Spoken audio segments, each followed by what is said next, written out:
She blocked me, by accident. Said it was a glitch, while her phone lit up with 87 messages to a man named Damon. I read every word. Every lie. Found a Marriott reservation with her name on it. That cheating B*****ch thought I wouldn't notice. She was wrong. It started with silence. Not the usual kind, this one was weaponized. No good morning, no kiss on the cheek. Just her back turned to me, phone glowing beneath the sheets, as if I didn't exist. That was Sunday. By Monday night, I was blocked. My name is Ryan Mercer. I'm 36.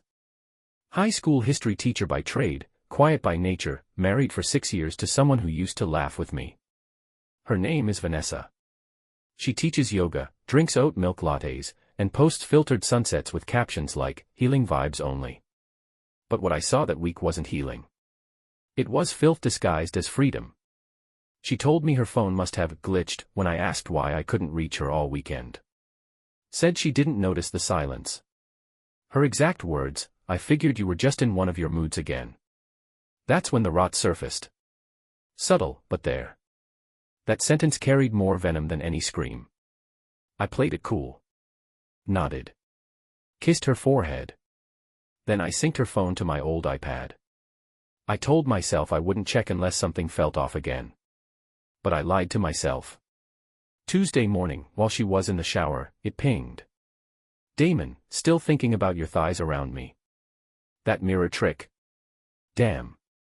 Another one followed. Damon, same room this weekend. I booked the Marriott again. Floor 9. No cameras near the elevator. There were 87 messages. I read all of them before she finished conditioning her hair. I didn't scream. I didn't even frown. I packed her lunch like I always did. Turkey wrap, apple slices, almond butter. Slid a sticky note inside that read, "You're glowing lately.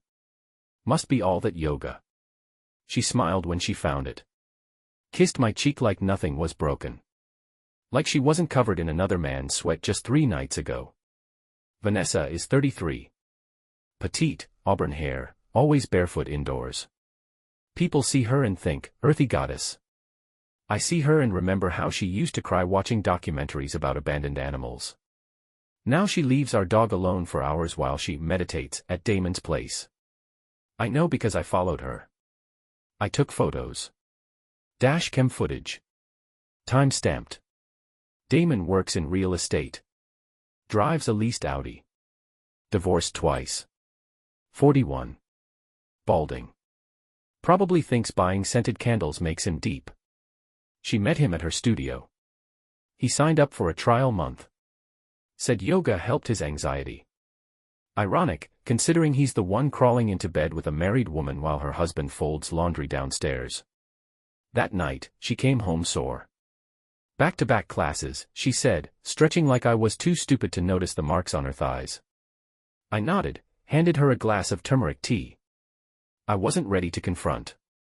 Not yet. This wasn't about confrontation. This was about preparation. I started writing things down. Every lie. Every time she lost signal. Every client dinner that ran too late. I began to track. Receipts, location data, voicemail transcriptions. I turned our shared Google Calendar into a roadmap of betrayal. Each entry a nail. Each message a hammer. And when the time came, I would not raise my voice. I would raise the floor beneath her and let gravity do the rest. By Thursday, she was humming in the kitchen. French toast, berries, and that sick little sway of her hips like she hadn't just spent the night whispering filth into a man's chest hair. I watched her sprinkle powdered sugar like it was some sacred ritual. You want some? She asked. Already ate, I lied. She pouted. You're always rushing lately. Lately. I wanted to laugh. Instead, I sipped my coffee and let the silence eat the room. Her phone buzzed twice on the counter. She didn't check it. That told me everything. She'd already read the previews on her watch. Later, when she left for her so-called outdoor stretch class, I drove a different route. Parked 2 blocks down from Damon's overpriced rental townhouse. Watched her walk up his steps like she belonged there. No hesitation. She knocked twice, not a ring. A signal. He opened the door in gym shorts. She slid in. I didn't move. I sat there for 92 minutes. Didn't blink. Let my car idle while I documented everything, timestamps, make and model of every passing vehicle, sound recordings. At one point, I could hear her laughing through the damn walls. By the time I got home, she'd texted me, "Class ran long. Grabbing a smoothie with sage. Want anything?" Yeah. I wanted you to choke on your own reflection. But I texted back, "Nah, I'm good. Love you."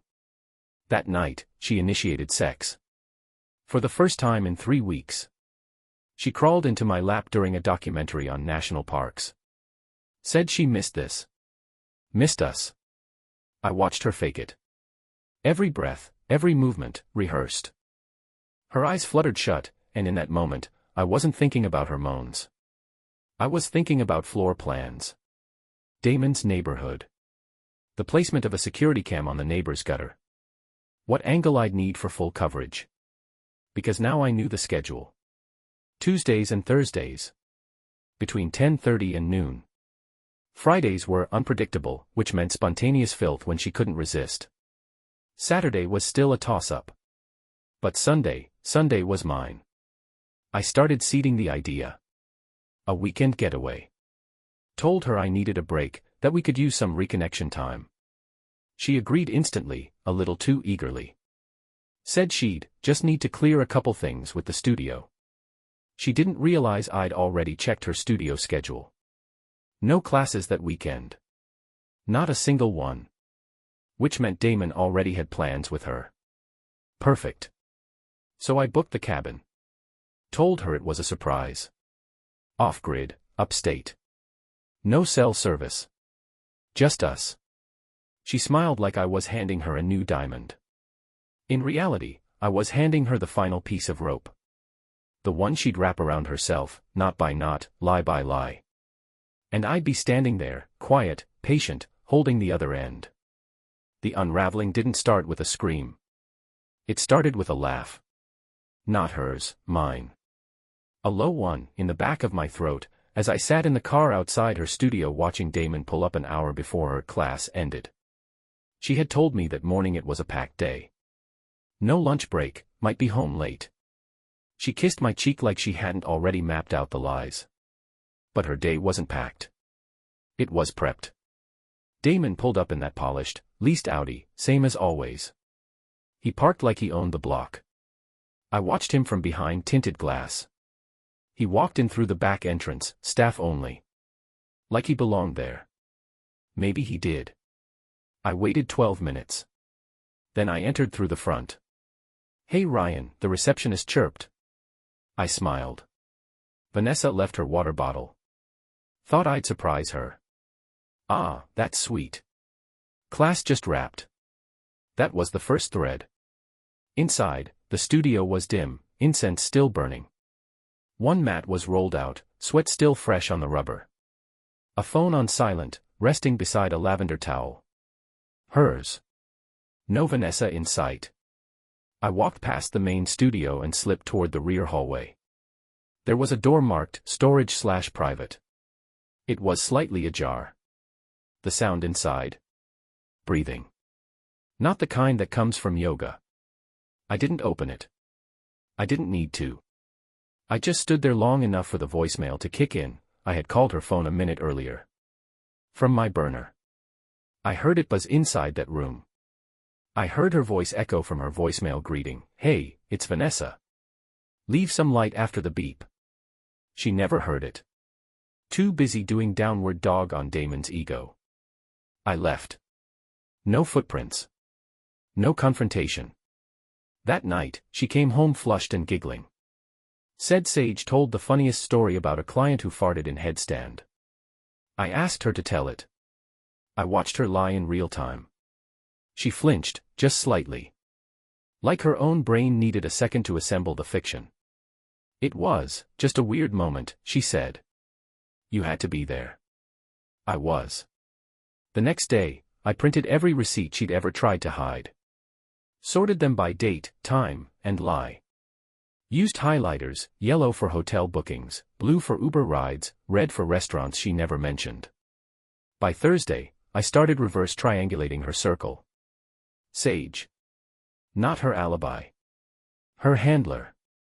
The one who ran cover. I tested it. Asked Sage, casually, if she and Vanessa were still planning that Saturday brunch. Blank stare. What brunch? She asked. Gotcha. Sage fumbled. Said maybe she forgot. I didn't press. Just smiled. I waited till Sunday to mention it to Vanessa. You and Sage figure out brunch yet? Another lie spun itself from her lips, smooth and pathetic. We're rescheduling. She's swamped. I nodded, walked to the fridge, cracked a soda. I was watching a house rot from the foundation, pretending to admire the decor. She was falling into her own story now, improvising timelines she couldn't keep straight. I started tweaking my questions, repeating old ones days later just to see if the answers matched. They never did. She talked more now. Rambling guilt. Her subconscious screaming through small talk. And me. I just listened. Because soon, I wouldn't be the one asking questions. Everyone else would be. The beautiful thing about a liar is that they can't stop lying, even when the truth would cost less. Vanessa was unraveling faster than she realized. By midweek, she was contradicting herself in the same conversation. Tuesday night, I'm teaching the 9 a.m. on Friday. Wednesday morning, I might sleep in Friday, no early classes. I didn't correct her. I nodded. I kissed her shoulder while she brushed her teeth and pretended not to notice the 2 red marks just beneath her bra strap. Marks Damon left. I had the photo. Took it from the parking lot camera feed I pulled through a contact at the studio's security provider. She had no idea how many people were done pretending not to see. Even her studio manager, Nico, a lanky guy with no patience for drama, had started slipping. Mentioned offhand Vanessa had been using the space a lot off schedule. I didn't press. Just logged it. Thursday morning, she asked if I was feeling okay. You've been so quiet. I'm good, I said. Just thinking about the future. She smiled like I'd just read her a poem. She had no clue I meant her future, not ours. She brought me coffee in bed the next day. Oat milk, no sugar, just how I hate it. She never knew. She just copied my order from 3 years ago and never paid attention after that. That night, she left her phone in the kitchen while she showered. I didn't even touch it. I just watched the notifications pile up. Damon, you wore me out today. Damon, can we do Sunday instead? My kids are staying Friday. Damon, miss you already. 3 messages. One truth, she was planning around another man's custody schedule. It hit me then, this wasn't just betrayal. It was logistics. She was building a life inside mine. Leasing time, love, flesh. And I'd been subsidizing it with my silence. The next morning, I made a call. Private investigator. Recommended by an old colleague who dealt with a cheating ex-wife and walked away with full custody, the house, and no alimony. The guy's name was Mercer too. No relation, just poetic. He'd been tracking her since Tuesday. Photos. Videos. Patterns. And something else I hadn't expected. Vanessa was seeing someone else too. Not just Damon. An older man. Maybe mid-50s. Met her twice a month at a hotel in Beacon. Different car. Different energy. No affection, businesslike. I asked if it looked like an escort setup. He didn't answer right away. It's not love, he finally said. That's for sure. When she got home that evening, she smelled like perfume that wasn't hers. It was subtle. Musky, heavier than her usual floral. I leaned in. New scent. She froze. You noticed. Hard not to. Someone at the studio spilled their bottle, she said. Whole room reeked. I smiled. Clumsy bitch. She blinked. Not sure how to respond. Good. Let it settle in. Let the confusion crack the walls. By Sunday, we were packing for the cabin. She was glowing, genuinely. Thought she'd gotten away with it. Thought I was the same dumb husband she'd been dripping lies to for months. Just us, she whispered. No, Vanessa. Not just us. The cabin sat 2 hours north, nestled in the Catskills, surrounded by trees that held secrets better than people. Vanessa kept talking the whole drive, playlists, detox smoothies, books she'd never read. I let her voice fill the space. I wasn't listening. My mind was on the flash drive in the glove compartment. It held everything: videos, text logs, sync screenshots, a copy of her entire Google account, and a private audio file I recorded from outside Damon's place. Vanessa giggling, moaning, and calling him babe. Clear as sunlight. She thought she was getting a romantic weekend. But I brought her to a courtroom with no judge, just evidence. She wore a cream sweater, no bra, hair braided, face scrubbed clean like she wanted to look pure. We arrived just after dark. I carried the bags while she lit candles like it was a spa retreat. Smells like pine and peace, she said, stretching. I nodded. Yeah. Clean air. Truthful air. She blinked at that. Dinner was frozen lasagna and boxed wine. She talked about redecorating our apartment. I asked her if she believed people could really change. She said yes. Said that's what growth was. I asked her if secrets counted as growth. She froze. What do you mean? I poured more wine. I mean, do secrets grow us? Or rot us? She looked away. Is this about the therapy thing again? You still think I lied about going? I didn't answer. Just stared at her until she squirmed. She reached across the table. I know I haven't been perfect. I let her speak. Every sentence she spun was a rope. I handed her the end. After dinner, I told her I had a gift. Something personal. Something honest. She looked thrilled. I handed her the iPad. The same one she used to sync her phone 2 years ago. The one she forgot about. I opened the Messages app. Tapped Damon. She stopped breathing. One tap. The screen lit up with every message. The mirror trick. The thigh comment. The hotel booking. The miss you on the day of our anniversary. She didn't say a word. I tapped another conversation, her Google Calendar. The Beacon Hotel visits. The unnamed meetings. The overlap with Damon's custody weekends. Still nothing. I opened the voicemail. Pressed play. Her voice filled the room. Her breathless moans. Her stupid pet names. Damon whispering back. Like a bad porno made by amateurs and liars. She reached for the iPad. I didn't let her touch it. Instead, I stood up, walked to my bag, and took out a folder. Legal papers. Drafted and notarized. Separation. No assets. No alimony. Lease exit form signed by the landlord. Her name removed. You're leaving Monday, I said flatly. She didn't cry. She didn't scream. She just sat there, stunned. Like she was waiting for the punchline. I gave her one. Oh, and Damon. His wife's getting this drive tomorrow. Certified mail. She's a lawyer. Hope he packed light. Her mouth opened. Nothing came out. I walked to the door, opened it wide, and let the cold air flood in. Feel free to sleep here tonight. I'll be back in the morning. Alone. And I left. Not because I was angry.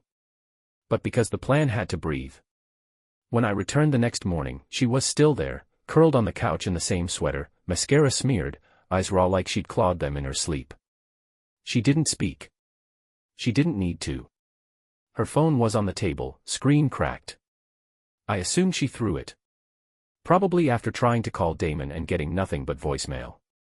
His wife had received the package 2 hours before that.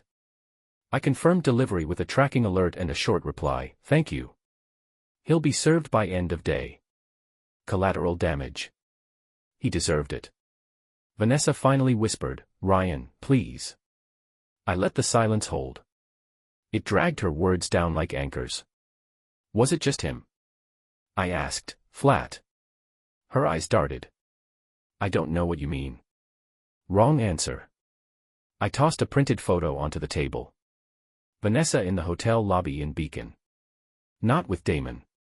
With the older men. Handshake. Envelope. No kiss. No warmth. "Tell me who he is." Her face drained. She looked nauseous. He's no one. Just a private client. One-on-one yoga.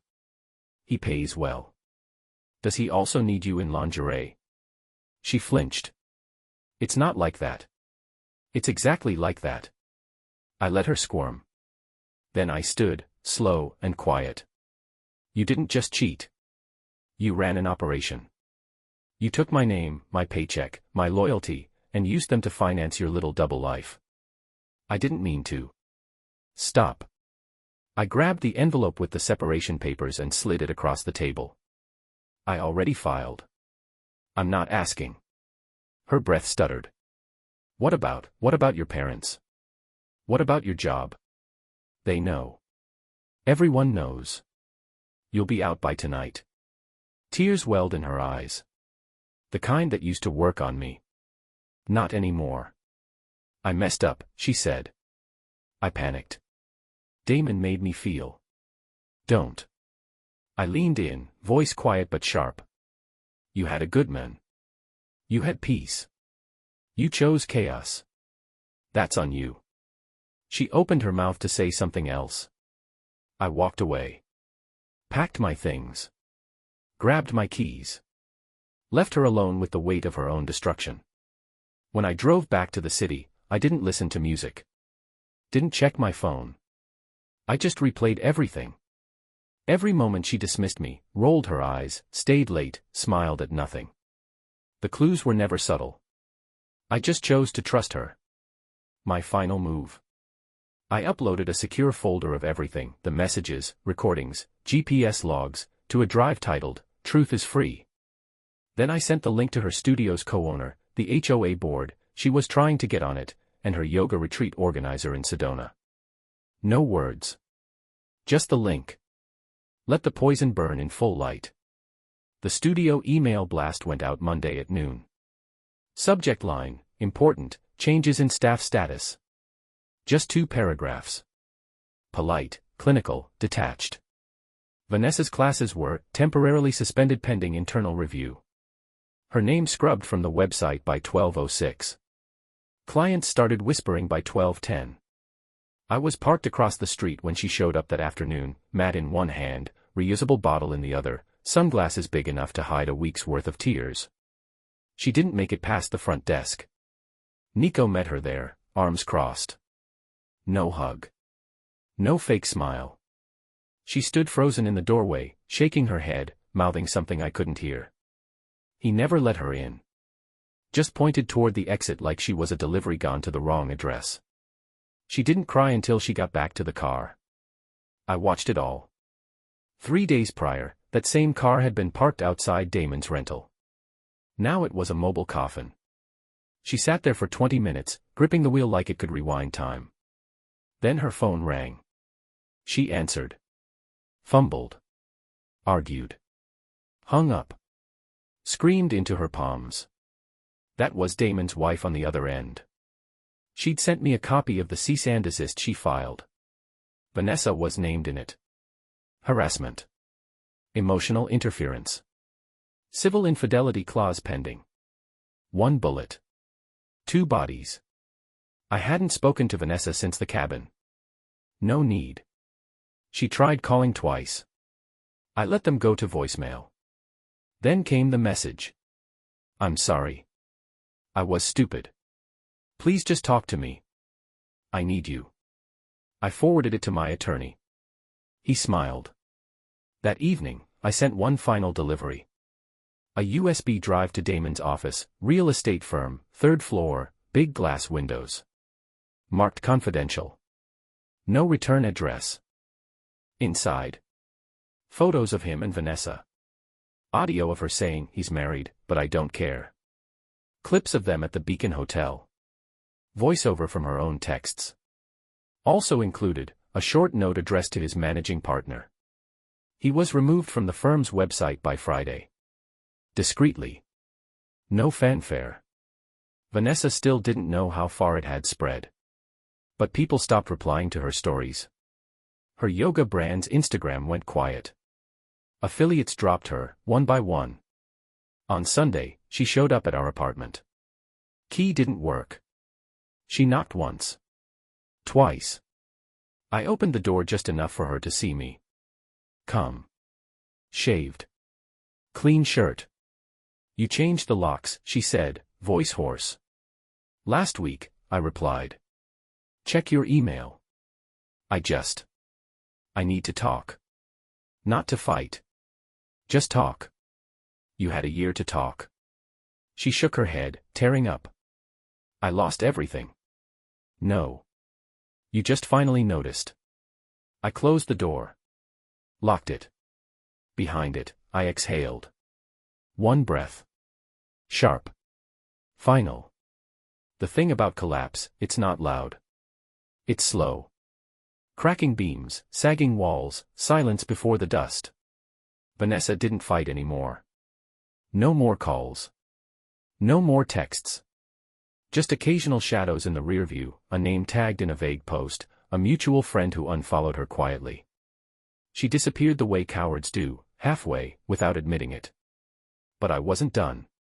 The final move wasn't vengeance. It was sterilization. I met with our landlord. Explained the situation. He wasn't surprised. Said he saw her once with Damon, called her friendly. We finalized the lease transfer. I kept the place. She got a 30-day notice and a suggestion to try Craigslist. Then came the bank. We had one shared account. I emptied it, my salary, my deposits, my name. Transferred my half, closed the joint. Left her with a balance of $23.44 and a pending overdraft fee from her last Uber. I changed every password. Cancelled the subscriptions. Her Spotify stopped mid-song on a Tuesday morning. Small things. Surgical. Humiliating. But the real ending happened at the retreat. Her yoga retreat in Sedona, the one she'd been promoting for months. Desert Soul Alignment. She was the headliner. I flew in the night before. Quiet flight. No baggage. Just a man with a folder and a prepaid hotel room. The next morning, I waited until she was on stage, all linen and fake peace, smiling at 30 women desperate to heal. Then I walked up to the coordinator's table and handed her the drive. "I'm her husband," I said. She blinked. Soon. The coordinator looked at the files. Opened one. First video, Vanessa and Damon. Hotel room. Clear audio. Identifiable background. Second, her mocking a client's body in a voice note. Laughing about how stupid women are to pay for guidance. The coordinator didn't speak. She stood up, walked to the mic, and asked Vanessa to step off stage. Whispers. Shifting seats. Vanessa froze. She saw me. Her face cracked. They took her backstage. She didn't return. Within the hour, the retreat posted an official statement. Due to unforeseen circumstances, a scheduled instructor has been removed. Her name vanished from the event page before dinner. I didn't stay the night. On the flight home, I read a book. Slept. Woke up calm. She tried messaging me the next day. New number. All it said was, "You ruined me." I didn't reply. Not because I didn't care. But because she was wrong. She ruined herself. I signed the final papers on a Thursday. Rain tapped the courthouse windows like it wanted in. The clerk didn't make small talk. Just slid the forms over, page by page, like this was just another errand. It was. 32 signatures. No objections. No alimony. No custody. No property to split. Clean break. The last time I saw Vanessa was at the hearing. She wore black. Probably thought it looked respectful. But her makeup was too perfect. Her expression too blank. Like she was hoping the right look might still save face. It didn't. She didn't say a word. Neither did I. When the judge stamped the dissolution, I felt nothing. Not relief. Not triumph. Just stillness. Afterward, she waited in the hall, like she thought I might give her some last speech. Closure. Maybe even a second chance. That's the problem with people like her, they always think their lies are recyclable. I walked right past. Outside, the sky had cleared. Not in a poetic way. Just dry. I didn't go home. I went to a locksmith. Had the final spare key melted. Watched it curl in the flame. Tossed the scrap into a dumpster behind the strip mall. The apartment was silent when I returned. Clean. Ordered. Half the closet empty, her plants gone. The only trace of her was a sticky ring on the counter from where she used to leave her tea. I wiped it with a rag. Tossed the rag. Changed the Wi-Fi name to No More Namaste. The password. You deserved it. I slept with the windows open that night. No dreams. Just air. People ask if I'll date again. Maybe. Maybe not. But I'll never trust softness without edge again. Never ignore silence when it shifts tone. Never forget that betrayal doesn't always scream, sometimes it whispers from a screen at 2 a.m. She thought I'd crumble. Thought I'd beg. She didn't realize, I don't rebuild what disrespects the foundation. Some things don't get fixed. They get erased. And some people. They never see the door close. Until it doesn't open again.